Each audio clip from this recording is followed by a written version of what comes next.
Welcome to Strictly Facts, a guide to Caribbean history and culture, hosted by me, Alexandria Miller. Strictly Facts teaches the history, politics, and activism of the Caribbean and connects these themes to contemporary music and popular culture.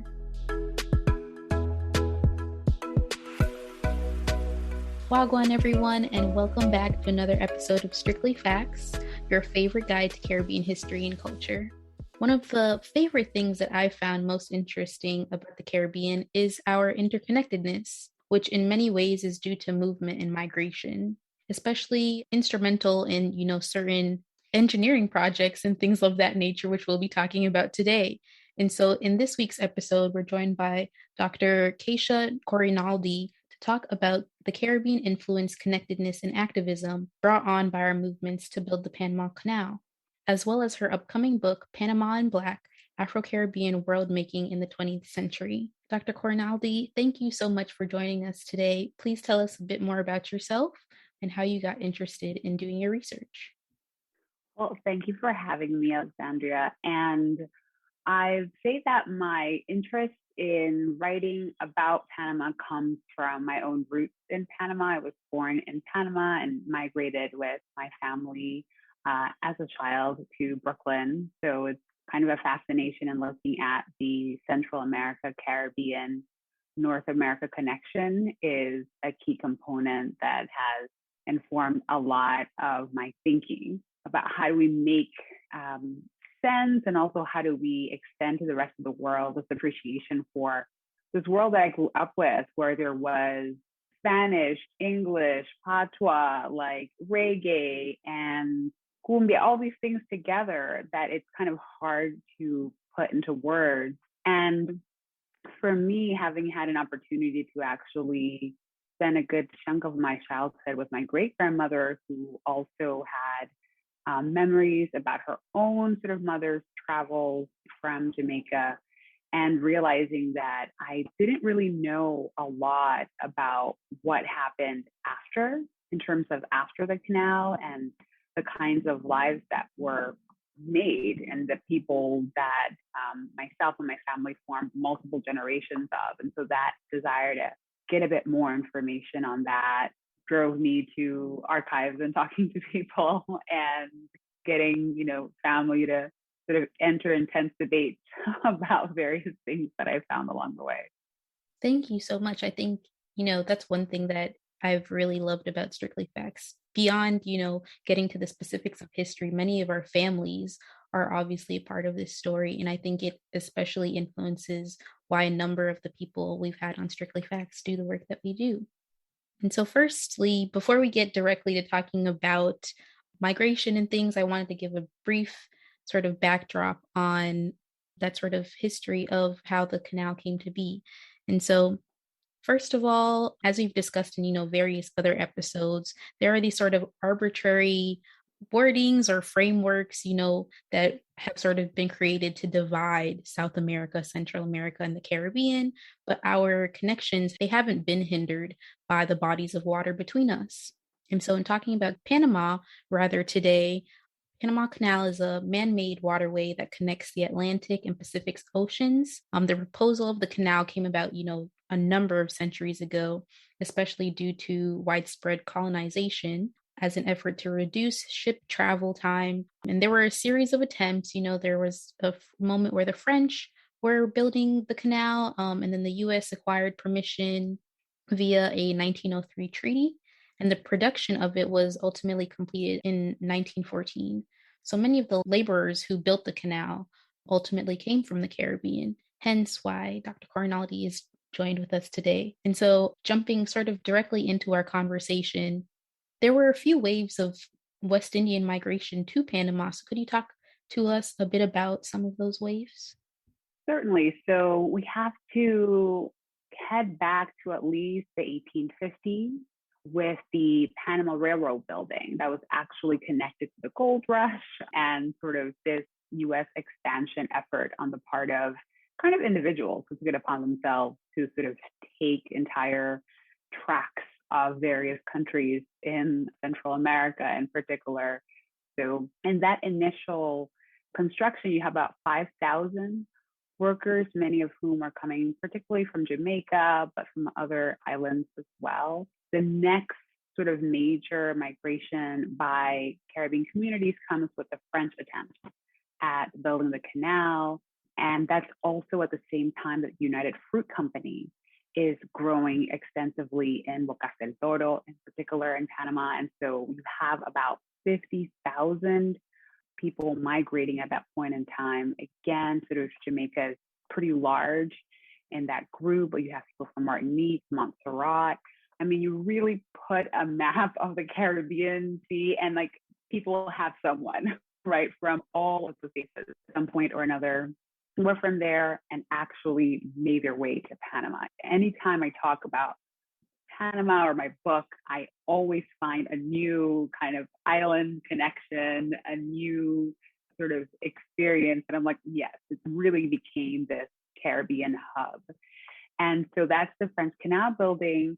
But then really the biggest number of people to make their way comes with the building that's taken over by the US after the failed efforts by the French. And a lot of that is connected to just yellow fever and the brutality of the work. I mean, thousands of people died in the French building effort. And it was so damning that Jamaican officials refused for a while to actually send any more workers along because the destitution that many of those who survived found themselves with after the French Canal. So you actually have a lot more people from Barbados head to Panama during that sort of US financed canal building.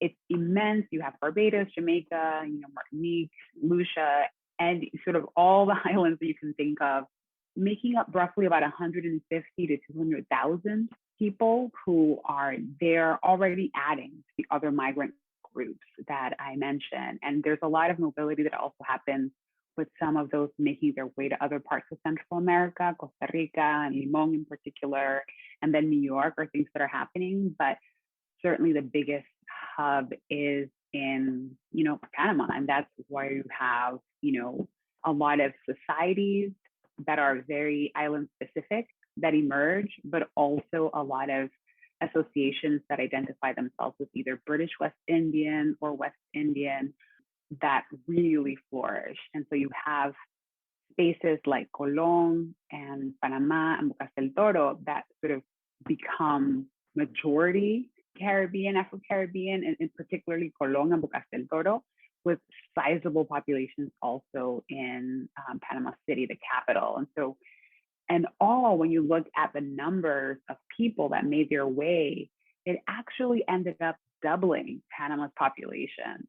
So when you talk about a nation that sort of just emerged from independence in 1903, by 1914, right, having twice as many people, and most of those kind of coming from these migrant populations and their descendants, that's kind of that early 20th century picture that you kind of have to think of when you imagine Panama at that moment in time.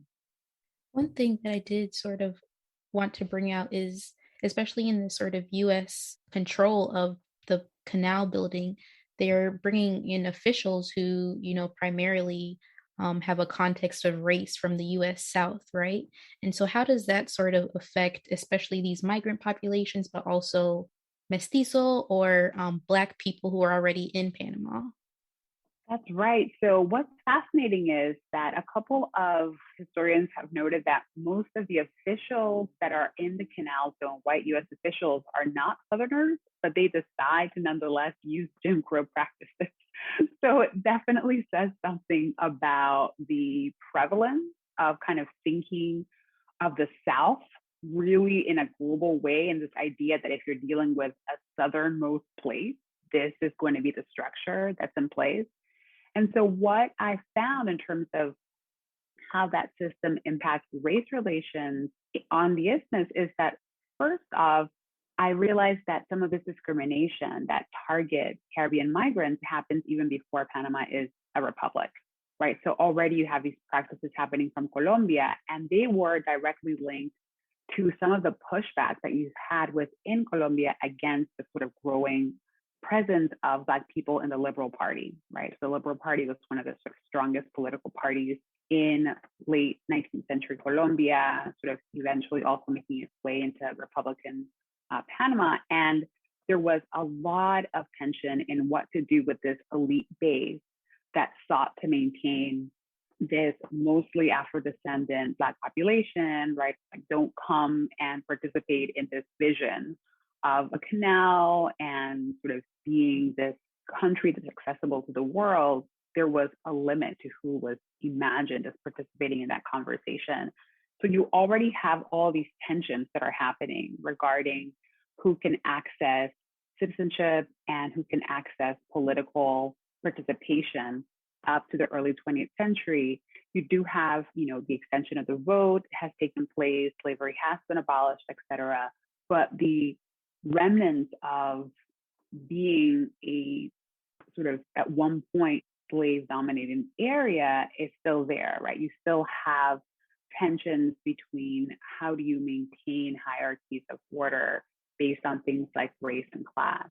And so by the time you have the United States enter into the picture, it just adds an additional dimension now to already kind of bubbling tensions, and to it is added an additional note of extreme xenophobia and racism together that is very much connecting what I see as sort of white supremacy that had undergirded the prior tensions that you see before, right? Where there was this idea of how do you identify as a nation that isn't the United States or that isn't Colombia, and increasingly that idea is you've got to think of yourself as a white Spanish derived nation.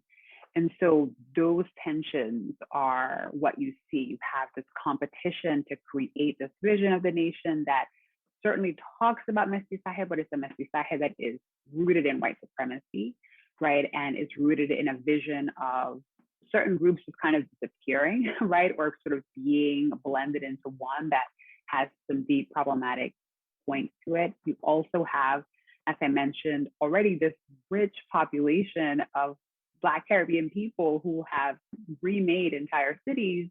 And then you have the United States in the Canal Zone, which has its own country. It's its own country, its own regulations, its own systems, and decides that they're going to incorporate race-based and citizenship-based segregation. So they're going to have the divisions that we are so familiar in thinking about in the US South, with schools and housing, right? And payment structures, very distinctly separating white US citizens from others. So sort of all of these competing ideas of race, nation, and belonging are happening at the time of the building of the canal and the couple of years that follow as well.